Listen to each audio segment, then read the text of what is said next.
আমাদের প্রাণের বিদ্যালয় রাগই উচ্চ বিদ্যালয় চাঁদপুর জেলার শাহরাস্তি উপজেলায় সূচিপাড়া দক্ষিণ ইউনিয়নে অবস্থিত আমাদের এই উচ্চ বিদ্যালয়। এখান থেকে আমি মূলত পড়াশোনা করছি, এসএসসি কমপ্লিট করছি আর কি। এই ভবনটা মূলত নতুন করা হয়েছে, আর উপরে কিন্তু অফিস কক্ষের কাজ চলতেছে এখন। আর ওই পাশে যেটা দেখতে পাচ্ছেন সেটা হচ্ছে প্রাইমারি স্কুল রাগুই সরকারি প্রাথমিক বিদ্যালয়। এটা হচ্ছে আমাদের নতুন ভবন, আর এই ভবনটা হচ্ছে সবচেয়ে পুরনো। এই যে ভবনটা আছে এটা হচ্ছে সবচেয়ে পুরনো। এই ভবনটা আমরা যখন ক্লাস 9-এ পড়ি তখন আমাদের এই ভবনটা করা হয়েছিল। তখন প্রথমে এই ভবনে বিদ্যুৎ আসে আর কি, তখন বিদ্যুৎ ছিল না, তখন বিদ্যুৎ আসে প্রথমে এই ভবনে। আর আপনাদেরকে বলে রাখা ভালো যে রাগই উচ্চ বিদ্যালয় 1972 সালে স্থাপিত করা হয়েছে। ঠিক আছে, 1972 সাল অনেক পুরনো, মানে দেশ স্বাধীনের 1 বছর পরেই এই স্কুলটা করা হয়েছে আর কি।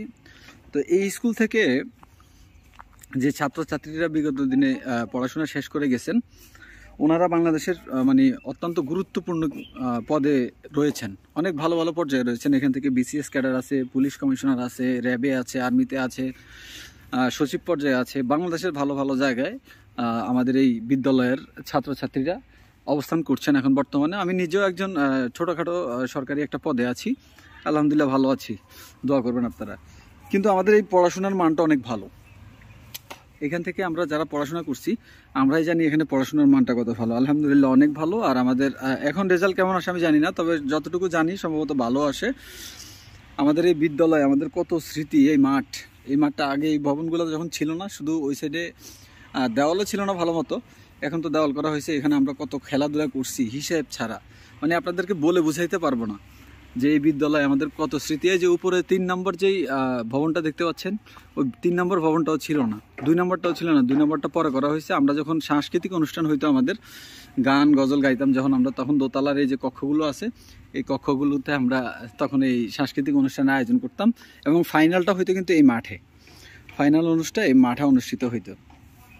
আমার এই ভিডিওটা যদি এই রাগই উচ্চ বিদ্যালয়ের কোনো ছাত্রছাত্রীর চোখে পড়ে, আমি আশা করব যে আপনারা আপনাদের স্মৃতিচারণ করতে পারবেন।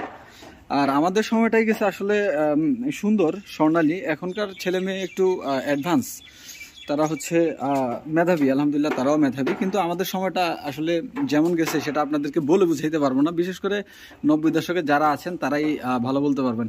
এটা হচ্ছে সম্ভবত 7ম শ্রেণী। হ্যাঁ, আমি ক্লাস 10-এ যখন পড়তাম, আমরা পরীক্ষার্থী, তখন আমাদের ওই যে উপরের যে দোতলায় যে ভবনটা ছিল ওটাতে আমরা ক্লাস করতাম। আশা করি যে ভিডিওটা ভালো লাগলে আপনারা অবশ্যই সবাইকে দেখার সুযোগ করে দিবেন, কারণ এই স্কুলের ছাত্রছাত্রীরা এখন দেশ বিদেশে বিভিন্ন জায়গায় রয়েছে, অনেক দিন যাবত যারা দেখতে পায় না। আমি ভাবলাম যে না, একটু ভিডিওটা করে ওনাদের জন্য একটু দেখার সুযোগ করে দিই, অনেক দিন পরে ওনারা স্মৃতিচারণ অন্তত করতে পারবে। ঠিক আছে, এটা হচ্ছে আমাদের গ্রন্থাগার আর কি, লাইব্রেরি যাকে বলা হয়, লাইব্রেরি। এখন তো অনেক কিছুই সুযোগ সুবিধা হয়েছে, যেগুলো মূলত আসলে আমাদের সময় ছিল না, এখন তো হয়েছে। তারপরেও ছেলে মেয়েরা কেন জানি পড়াশোনা করতে চায় না, বুঝি না। আমি বলবো যে ভাই বোনেরা, তোমরা ভালো মতো পড়াশোনা করার চেষ্টা করো, কারণ শিক্ষাই জাতির মেরুদণ্ড, এবং সেটা হতে হবে অবশ্যই সুশিক্ষা। আর আমাদের স্যারদের কথা কি বলবো, আমাদের অনেক স্যার ছিল, Sunil sir, Anwar sir, Ibrahim sir আছে এখনও, আনোয়ার স্যারও এখনও আছে। তারপরে আমাদের মুক্তিয়ার স্যার, তারপরে আমাদের অ্যাকাউন্টিং স্যারের নামটা রিজওয়ান স্যার। ঠিক আছে, এই স্যাররা আমাদেরকে অনেক ভালোবাসতো। স্বপন স্যার অনেক ভালোবাসতো। ওনাদের ভালোবাসা এবং ওনাদের শাসনের কারণে আজকে আমরা কিন্তু প্রতিষ্ঠিত সমাজে। সুতরাং আমি যারা ছাত্রছাত্রী আছেন আপনাদেরকে একটা কথা বলবো, টিচাররা যদি আপনাদেরকে বকা দেয় তাহলে সেটাকে পজিটিভলি নেবেন সবসময়, কারণ হচ্ছে একজন শিক্ষক কখনোই আপনার খারাপ চাইবে না। ঠিক আছে, আশা করি সকলে দেখবেন এবং ভালো লাগলে বলবেন আমাকে। সব ভালো থাকবেন, আসসালামু আলাইকুম।